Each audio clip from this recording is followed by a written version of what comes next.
এক গাঁয়ে দুটি পরিবার ছিল। এক পরিবারের এক মেয়ে আর এক পরিবারের এক ছেলে। ছেলেটার নাম ছিল সজীব এবং মেয়েটার নাম শাহানাজ। সজীবের বাবা একজন ব্যবসায়ী ছিল এবং তার মা তার জন্মের সময় মারা গিয়েছিল। তাই সজীবের বাবা সজীবকে পড়াশোনায় বেশ একটা সময় দিতে পারতো না। সজীব তার ইচ্ছে মতো চলাফেরা করে, পড়ালেখা করে এবং বন্ধুদের সাথে আড্ডাও মারে।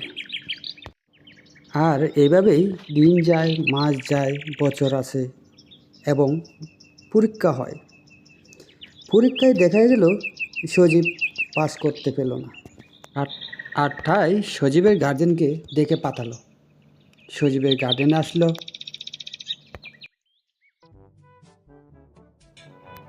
এবং সজীবের ব্যাপারে তার বাবার কাছে অনেক কিছু বলল।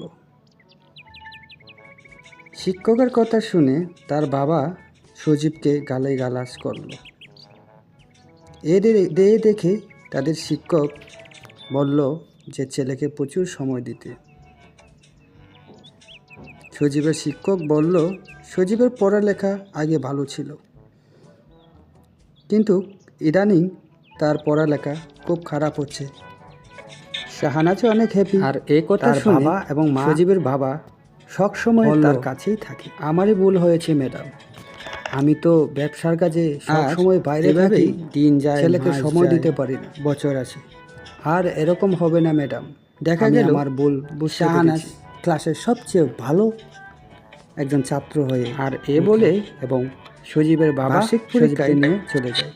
অন্যদিকে আমরা দেখতে পাই যে শাহানাজের বাবা মা তো খুব দুজনই, ওনারা সব সময় শাহানাজের মা খুশি হয়ে তার বাবা, শাহানাজের বাবা একজন শিক্ষক এবং দিল তার মা সে শার্ট পরে তার বাবাকে শাহানাজকে সবসময় ভালো মন্দ খেয়াল রাখে। আজ আমি অনেক খুশি, মেয়েটা অনেক করে ভালো করে মেয়ে পড়াশোনা করছে, ক্লাসের সবচেয়ে ভালো, ঠিকমতো ঘুমাচ্ছে কিনা, ঠিকমতো খাচ্ছে কিনা, সব সময় ওর উপর অনেক হয়েছে আমার মেয়ে।